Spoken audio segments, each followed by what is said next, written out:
I didn't expect the kiss to happen. Different things have different causes. Sometimes people are possessed. They're filled with a negative or evil entity that literally controls their thoughts and behavior. We've seen in movies or real-life exorcisms where a person doesn't have management over their own faculties or movements.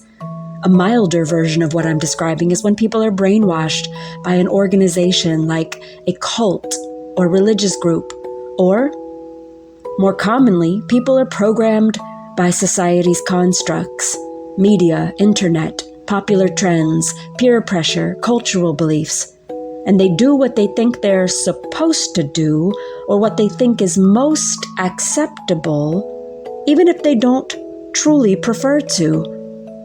Those individuals haven't developed a strong will, which is a huge determinant in the quality and integrity of our lives. So what typically results are decisions they regret, fear, confusion, and harm to self and others. Conversely, imagine an experience that is the opposite of being possessed or brainwashed. An experience where one is compelled by their soul's truth, and they find themselves operating on divine instinct, the polar contrast from a primal reptilian instinct we all have of feeding, mating, or defending. This is an experience of effortlessly honoring something undeniable, rather than idiotically or blindly or uncomfortably complying with something dishonorable. An experience whereby a phenomenal spiritual script becomes readable, and we can see the sacred play of existence and our chosen part in it. An opportunity where the logical, rational mind isn't a factor in the equation, and one's heart math is front and center. Something that's not caused by an emotional impulse. It is a supernatural response to almighty love frequencies pervading every cell of those who are in states of purification and receptivity. So there I was. I leaned forward and our lips met. Worlds exploded, new universes formed, all in a matter of seconds. Just prior to our kiss, I was walking around distraught. I had taken off my bra to find that it was made of gauze-like material, and only the left side of the bra was soaked in blood. My heart had been bleeding, but it somehow didn't drizzle downward. It exited my body and projected outward. That side of my undergarment was a burgundy red, indicating that it had been going on a while. I didn't know the power of the feelings in my heart to not remain inside my temple, yet there was the proof. My heart had been bleeding, and it couldn't be hidden. Then a guy appeared. The guy touched my sides, admiring God's craftsmanship, and rubbing his hands upon my framework from waist to hips and hips to waist, saying, "I've missed you. Someone's been eating their quinoa." He took himself seriously while saying the words as if he had a birthright to caress my curves and a cool gene that no one could resist. It would have been hilarious if it wasn't for the fact that I was feeling something which had all of my attention. I quickly moved away from this guy and his deluded ego. I started moaning uncontrollably. Nothing sexual, nothing painful. Moaning out of absolute necessity, as if something was being birthed from my auric field.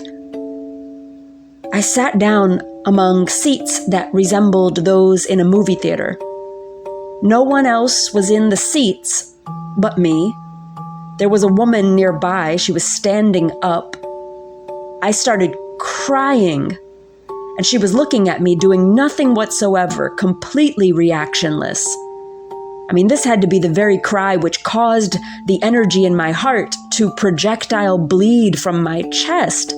This cry that was happening had no human emotions of sadness or sorrow. It was a cosmic cry, a cry so intense that something had to give way, a cry so enormous it felt do or die, a cry of, I know the truth and nothing else matters.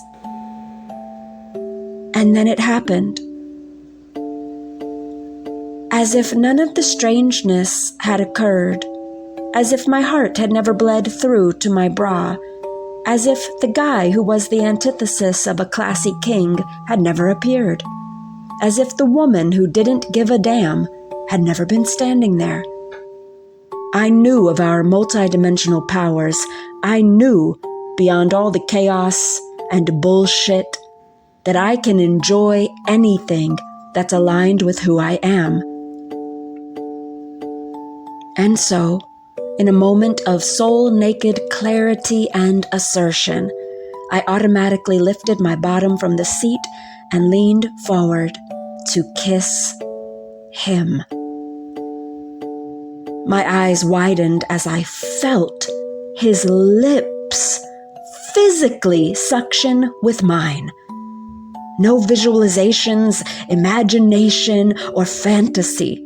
He had instantly transported to where I was, and I saw the veils bursting open in front of me, his upper half peeking out, as if popping through a page of a magical book, with just enough room for him to be present with me in our moment of affectionate bonding.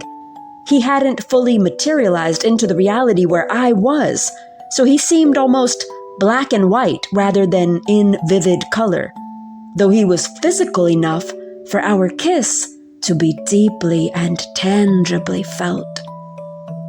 His quasi-plasmic form alerted me that I was dreaming. But was I? You see, within the past week, I was laying in bed, and the same man entered my room out of nowhere. Nothing led up to it. I hadn't been meditating or doing anything of the kind. And there he was, unannounced, appearing through the space-time fabric, surprising, albeit lovely, and he started holding me in a loving side grip type of embrace, as we then gently and slowly fell downward like a unified floating leaf. While the entire time I cooed,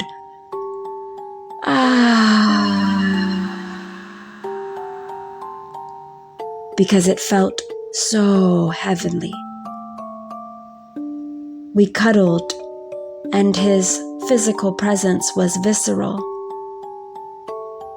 Eventually, I fell asleep that night. I woke up the next day, proceeding with my acts of service, artistic ventures, and personal tasks.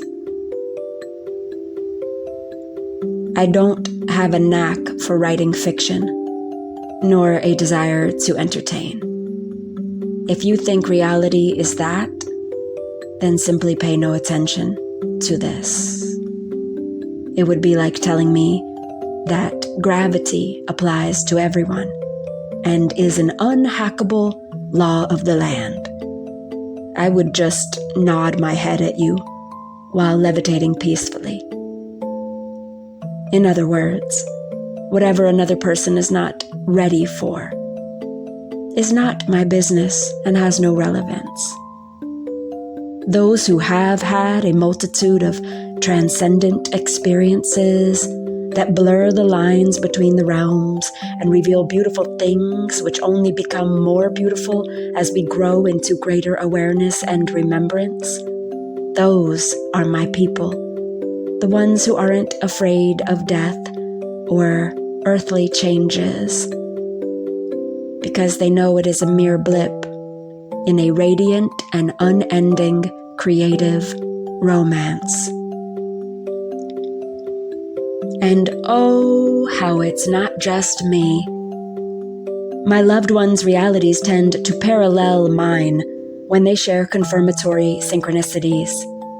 A friend of mine told me the other day that she saw a movie where a man and a woman had a real-time telepathic connection, and they were carrying out a meaningful relationship from different geographic locations, using no phones, no forms of communication other than their mind and psychic soul lines. Seeing this film activated my friend to the point of weeping, as she knew these were true capabilities, and she had experienced it many times with many others.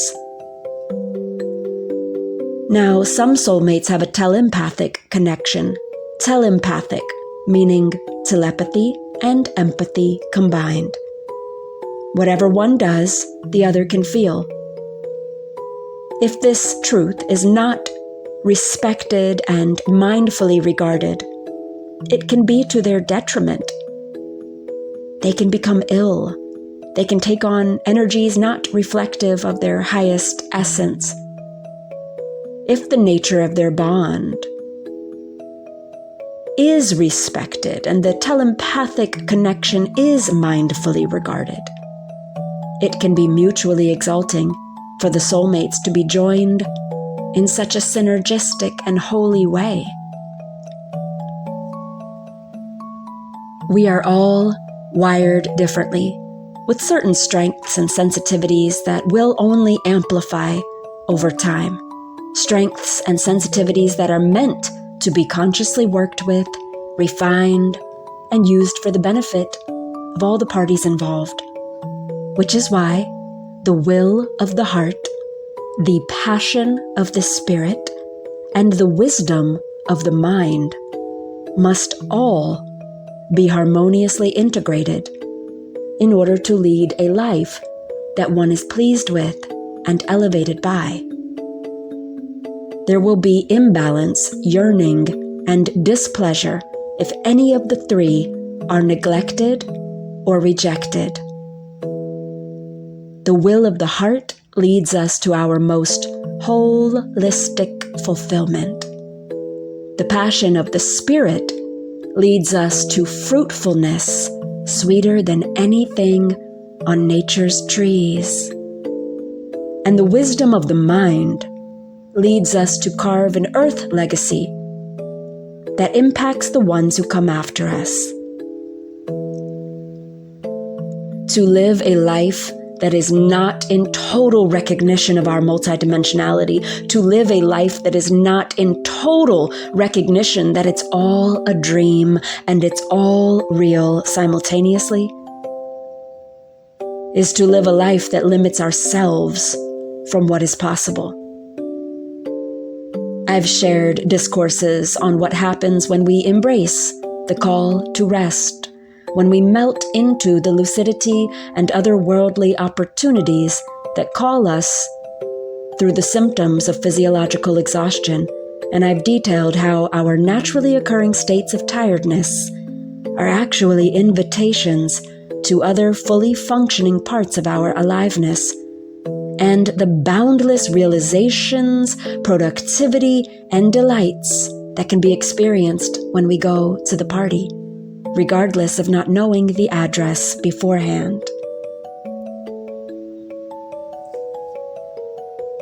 Because we dream while we are awake.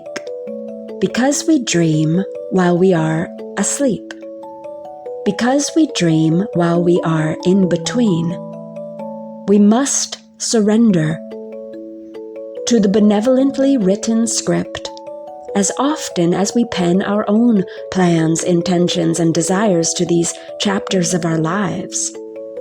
We are co-writers, but the director will not fail us whenever we put down our tools for a while, tuck our ideas in a safe place, and be.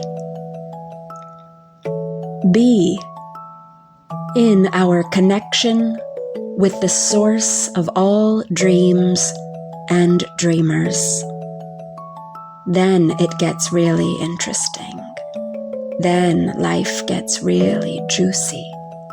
Then we are overcome with awe and overflowing with divine knowing.